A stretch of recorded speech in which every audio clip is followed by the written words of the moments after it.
Wherever you go, whatever you do, throw a little at it. Omax, Vest and Briefs. Kovai மாவட்டம் கனியூர் அருகே பாலத்தில் திமுக சுவர் விளம்பரம் குறித்து நமது தமிழ்ஜனம் தொலைக்காட்சியில் செய்தி ஒளிபரப்பானதை தொடர்ந்து அதனை அதிகாரிகள் முழுமையாக அளிக்காமல் பெயரளவிற்கு மறைத்துள்ளனர். தமிழகத்தில் தேர்தல் நடத்தை விதிகள் அமலில் உள்ளது.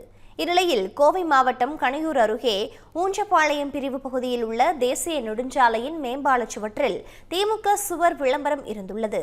செந்தில் பாலாஜி பெயரோடு திமுகவின் இளைஞரணி மாநாட்டு விளம்பரங்கள் மற்றும் திமுக கட்சி சின்னம் இருந்ததால் பொதுமக்களிடையே கடும் அதிருப்தியும் ஏற்பட்டது. தேர்தல் தேதி அறிவிக்கப்பட்ட உடனேயே பொது இடங்கள், அரசு சொத்துகளில் கட்சி விளம்பரங்கள் அகற்றப்பட வேண்டும்.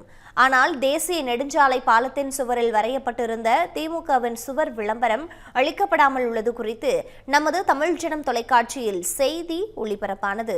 இதனையடுத்து சூலூர் தேர்தல் நடத்தும் அலுவலரின் உத்தரவின் பேரில் பாலத்தில் வரையப்பட்டிருந்த திமுக சுவர் விளம்பரத்தை முழுமையாக அளிக்காமல் பெயரளவிற்கு மட்டுமே அதிகாரிகள் அளித்துள்ளனர்.